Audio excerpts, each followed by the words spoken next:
What is mental illness? According to National Alliance on Mental Illness, it's defined as a condition that affects a person's thinking, feeling, or mood for a sustained period of time that negatively impacts them. You might be wondering, is depression a mental illness? What about anxiety? Yes, they are. In fact, they're the most common types of mental illnesses. In this video, Psych2Go covers 10 of the most common types of mental illnesses. 1. Anxiety disorders. We know 18.1% doesn't sound like a lot, but that's the number of adults in the US who suffer from anxiety disorders. 40 million people suffer from symptoms of an anxiety disorder every year. Of those 40 million people, it's estimated that only 36.9% of them will get help. Anxiety disorders rarely appear alone, with depression being a common co-diagnosis. Anxiety disorders come in a few varieties: generalized anxiety disorder, GAD, panic disorder, social anxiety disorder, SAD, and obsessive compulsive disorder, OCD. So, what do all these anxiety disorders have in common? They're all characterized by nearly uncontrollable worry that messes with several aspects of daily life, such as sleep, relationships, school, and work. The good news is there are several treatment options available, which include different types of therapy and medication. 2. Personality disorders. What does it mean when someone's personality is disordered? Personality disorders refer to behavioral, emotional, and thought patterns that deviate greatly from the expectations of an individual's culture. The National Institute of Mental Health suggests that 9.1% of the population has the traits of a personality disorder. So what does this look like in real life? Could anyone who's a little different be diagnosed with a personality disorder? Well, according to the diagnostic criteria in the DSM-V, these differences must be causing the individual significant amounts of distress in the way they see themselves, others, and situations, inappropriate or exaggerated emotional responses, impulse control, and how well the individual relates to and functions around others. Personality disorders can't be cured, but thankfully they can be treated. This treatment consists of combinations of medications for the underlying mental health issues, as well as talk therapy. 3. Attention deficit hyperactivity disorder. If we say ADHD, what comes to mind? The stereotype of a person diagnosed with ADHD is usually a small child who's bouncing off the walls or can't finish a task. However, between 7.8% and 11% of children aged 4 to 17 are diagnosed with ADHD any given year. ADHD affects people of all ages and includes multiple symptoms, such as inability to concentrate, forgetfulness, inability to sit still, restlessness, and losing things. An individual's symptoms vary depending on their age, gender, and type of ADHD. Did you know there's actually 3 recognized types of ADHD? They're ADHD, combined type ADHD, impulsive hyperactive type, and ADHD inattentive and distractible type. Most people think meds are the only way to control ADHD, but many people diagnosed with the disorder find relief by using a combination of medications, life coaching, education, and talk therapy. 4. Post-traumatic stress disorder. Did you know that an estimated 6.8% of the US population will develop some form of post-traumatic stress disorder? That's about 19 million people in the US alone. So how does this happen? You, me, everybody will get stressed out by something in our lives. Some people will come across something so stressful that it affects them permanently. For many of them, this stress becomes trauma. A traumatic event is considered any event that should not have happened, such as a natural disaster, an assault, childhood neglect, abuse, starvation, and so on. Stress is a completely normal reaction to trauma, but what happens when the threat is gone? The stress and trauma stops on its own for most people when the mind and body understand the individual is no longer under attack. But what if the mind and body don't get the memo? Post-traumatic stress disorder refers to a prolonged fight or flight response that happens after the stressful event has stopped. Complex post-traumatic stress disorder, CPTSD, refers to the PTSD that occurs due to a series of continued traumatic events, such as childhood abuse. Think of PTSD and CPTSD as the echoes of the stress response. These echoes can happen in the form of emotional flashbacks, nightmares, extreme anxiety or panic, difficulties connecting to others, and an overwhelming sense of fear. So how does someone get help for something so overwhelming? People suffering from PTSD or CPTSD can find relief through trauma therapies, such as eye movement desensitization reprocessing, EMDR, or traditional talk therapies, such as cognitive behavioral therapy, CBT, or dialectical behavior therapy, DBT. 5. Depression. An estimated 6.7% of the US population over the age of 18, 15.7 million people live with depression. Although the occasional low mood is a normal response to negative situations, depression entails low moods that are severe and last longer than 6 weeks. Depression manifests differently in women than men. Women tend to experience depression as feelings of sadness, worthlessness, and shame or guilt. Men tend to mistake the symptoms of depression as fatigue and being easily irritated.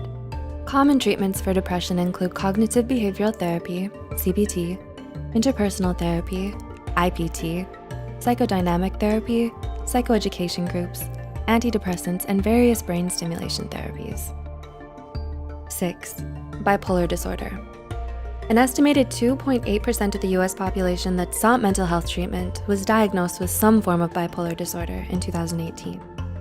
This number may be low, as many individuals who suffer from any mental health disorder do not seek treatment. Bipolar disorder means a lot more than just really bad mood swings for a couple of reasons. First, people diagnosed with bipolar disorder cannot completely control these mood swings. And second, these mood swings range from manic, feeling super happy or invincible, doing crazy spontaneous things, grandiosity, and having racing or unrealistic thoughts, to extreme bouts of depression and maybe a little hypomania in between.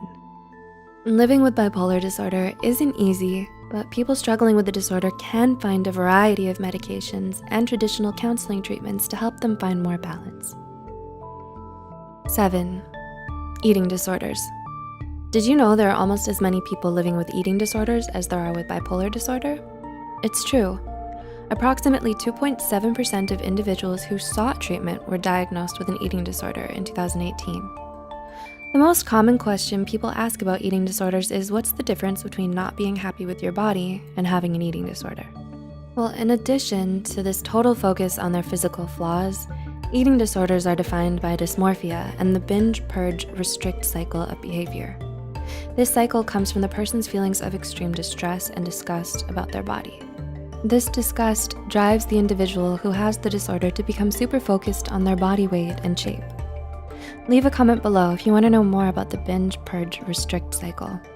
The eating disorders everyone knows about are anorexia nervosa and bulimia, but most people have never heard of eating disorders not otherwise specified, EDNOS, or avoidant restrictive food intake disorder, ARFID. Leave a comment below if you want to hear more about the lesser-known eating disorders. Everyone needs food, so how is someone who has such a terrible relationship with eating and body image supposed to get better? Recovery from an eating disorder is totally possible, with a combination of talk therapy, residential treatment, and medications to treat the symptoms of any underlying mental health conditions. 8. Obsessive compulsive disorder. If obsessive compulsive disorder, OCD, is a type of anxiety disorder, why did it make the number 8 spot? Simple. Professionals say 2.3% of individuals will qualify for a diagnosis of OCD during the course of their lifetime. What's the first thing you think of when you think of someone who suffers from obsessive compulsive disorder? Did you imagine someone who can't stand the thought of germs? Maybe a person who turns the doorknob 27 times before they can leave the house. The common stereotype of an individual diagnosed with obsessive compulsive disorder, OCD, is of someone obsessed with cleaning or counting to a comical degree. But that's not the whole picture. The reality of OCD includes a great deal of anxiety, rigid thinking, and feeling isolated from others. Individuals diagnosed with OCD suffer from reoccurring thoughts that they cannot control, which are referred to as obsessions. These obsessions can be things like cleaning or counting, but also include checking and double checking, feeling as though one will be punished for being a sinner, organizing and arranging, and hoarding. Having obsessions is different from being detail-oriented or a little type A. because individuals who suffer from obsessions experience crippling anxiety due to these thoughts they're unable to control. The compulsions are the actions, such as cleaning, hand washing, arranging, and hoarding, that individuals use to cope with overwhelming anxiety and rigid thinking. So what is someone who lives with the reality of OCD to do? Although there's no cure for OCD, a combination of medical and talk therapy will help them manage their symptoms effectively. 9. Autism Spectrum Disorder, ASD. We've been hearing more and more about autism spectrum disorder, ASD, in recent years. That's because approximately 1.2% of children, 1 in 59 children, will qualify for diagnosis of autism spectrum disorder in the coming year. ASD begins in childhood, but many individuals are not diagnosed until adolescence or adulthood. ASD is characterized by significantly impaired social interactions, learning, and communication. Individuals with ASD may seem eccentric or unemotional to others, as they do not understand normal social cues. Some of these odd behaviors include seeming off in their own world, repetitive thoughts or behaviors, restricted interests, poor eye contact, and difficulty communicating with others to the point their functioning is greatly impaired. The most common treatments for ASD include special education classes, applied behavioral analysis, ABA therapy, occupational therapy, speech therapy, behavioral management therapy, and medication management. And 10. Schizophrenia and psychotic disorders. Did you know 3 out of 100 people will experience the symptoms of psychosis in their lifetime? Yep. This means 1% of the population suffers from a psychotic disorder. People usually have their first psychotic break between the ages of 16 and 30, which means approximately 100,000 adolescents and adults will experience their first psychotic break every year. This does not mean everyone who experiences psychosis will always have a psychotic disorder. Medical and environmental or situational factors such as extreme stress, certain prescriptions, and illicit drugs can induce temporary psychosis. For individuals with a psychotic disorder, however, the symptoms last longer than 6 months. So, what is psychosis anyway?